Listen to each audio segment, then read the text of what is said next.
ಜನರು ಹೇಳೋದು ಏನು ಹೇಳಿದ್ರೆ ನಿಮ್ಮ ಒಂದು ಏನು ಬರಿತಿದ್ದೀರ ಕಂಟೆಂಟ್ ವೈಸ್ ನ್ಯಾಚುರಲ್ ಆಗಿರ್ತದೆ. ಪುಸ್ತಕ ಇರ್ಬೋದು, ಇಲ್ಲ ಸ್ಕ್ರಿಪ್ಟ್ ಸಹ ಇರ್ಬೋದು, ರಾ ಆಗಿರ್ತದೆ, ಆರ್ಗ್ಯಾನಿಕ್ ಆಗಿರ್ತದೆ ಅಂತ. ಸೊ ಇದು ನೀವು ಹುಟ್ಟಿ ಬೆಳೆದಂಥ ಒಂದು ಹಳ್ಳಿಯ ವಾತಾವರಣ, ಹಳ್ಳಿಯ ಸನ್ನಿವೇಶದಿಂದ ಆ ಒಂದು ಸಬ್ಜೆಕ್ಟ್ ಅದರಲ್ಲಿ ಬರ್ತದ, ಇಲ್ಲ ಜೀವನದ ಒಂದು ಎಕ್ಸ್ಪೀರಿಯನ್ಸಿಂದ ಹಾಗೆ ಬರೀಲಿಕ್ಕೆ ಒಂದು ಸಾಧ್ಯವ?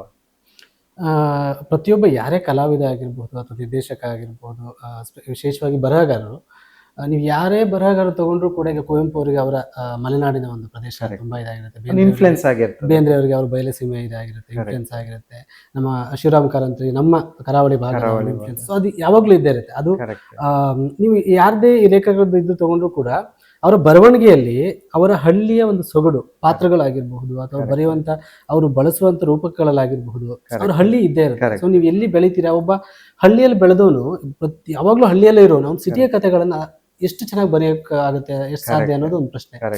ಹಾಗಾಗಿ ಅವನು ಹಳ್ಳಿಯ ಕಥೆಗಳನ್ನ ಮಾತ್ರ ಅಷ್ಟು ಚೆನ್ನಾಗಿ ಬರೆಯೋದಕ್ಕೆ ಸಾಧ್ಯ. ಹಂಗಾಗಿ ನನಗೆ ಮುಂಚೆ ನಾನು ಹಳ್ಳಿಯಲ್ಲಿ ಬೆಳೆದಿದ್ದು, ರೂಟ್ಸ್ ಆಗಿ, ಅದು ರೂಟ್ಸ್ ಇಂದ ಬಂದಂತೆ ಡೆಫಿನೆಟ್ಲಿ. ಯಾಕಂದ್ರೆ ನಮ್ಗೆ ಕ್ರಿಯೇಟಿವಿಟಿ ಅಥವಾ ನಾವು ಬರವಣಿಗೆ ಲೇಟಾಗಿ ಸ್ಟಾರ್ಟ್ ಮಾಡಿರ್ಬೋದು, ಬಟ್ ಬರಹಗಾರ ನಮ್ಮೊಳಗಡೆ ಯಾವಾಗ ನಾವು ಬಾಲ್ಯದಿಂದಲೇ ಚಿಗುರು ಅದು ಬೆಳೀತಾ ಇರ್ತಾನೆ, ನಮ್ಗೆ ಗೊತ್ತಾಗಲ್ಲ ಅಷ್ಟೇ ನಮ್ಮೊಳಗೆ.